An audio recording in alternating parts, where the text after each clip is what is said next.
ನೀಡಿದ ತಹಶೀಲ್ದಾರ್ಗೆ 25,000 ದಂಡ, ಶಿಸ್ತು ಕ್ರಮಕ್ಕೆ ಆದೇಶ.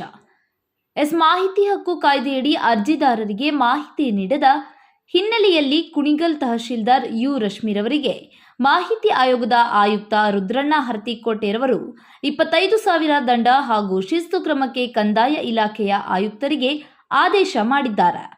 ಕುಣಿಗಲ್ ತಾಲೂಕಿನ ಹುತ್ರಿದುರ್ಗ ಹೋಬಳಿ ವ್ಯಾಪ್ತಿಯ ಕುಂದೂರು ಗ್ರಾಮದ ನರಸೇಗೌಡ ಎಂಬುವವರು ಮಾಹಿತಿ ಹಕ್ಕು ಕಾಯ್ದೆಯಡಿ ಕಡತ 1ರ ಮಾಹಿತಿ ನೀಡುವಂತೆ ಅರ್ಜಿ ಸಲ್ಲಿಸಿದ್ದರು.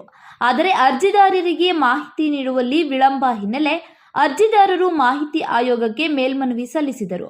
ಈ ಬಗ್ಗೆ ವಿಚಾರಣೆ ನಡೆಸಿದ ಆಯೋಗ ಅರ್ಜಿದಾರರಿಗೆ ಮಾಹಿತಿ ನೀಡುವಲ್ಲಿ ವಿಳಂಬ ಹಾಗೂ ಆಯೋಗಕ್ಕೆ ತಪ್ಪು ಮಾಹಿತಿ ನೀಡುವ ಮೂಲಕ ಕರ್ತವ್ಯ ಉಲ್ಲಂಘಿಸಿದ ಕುಣಿಗಲ್ ತಹಶೀಲ್ದಾರ್ ಯು ರಶ್ಮಿರವರ ನವೆಂಬರ್ ತಿಂಗಳ ವೇತನದಲ್ಲಿ 25,000 ದಂಡ ಹಾಗೂ ಶಿಸ್ತು ಕ್ರಮಕ್ಕೆ ಕಂದಾಯ ಇಲಾಖೆಯ ಪ್ರಧಾನ ಕಾರ್ಯದರ್ಶಿ ರಾಜೇಂದ್ರ ಕುಮಾರ್ ಕಾಠಾರಿ ರವರಿಗೆ ಸೂಚಿಸಲಾಗಿದೆ ಹಾಗೂ ಅರ್ಜಿದಾರರಿಗೆ 5,000 ಪರಿಹಾರ ನೀಡುವಂತೆ ಆದೇಶದಲ್ಲಿ ತಿಳಿಸಲಾಗಿದೆ.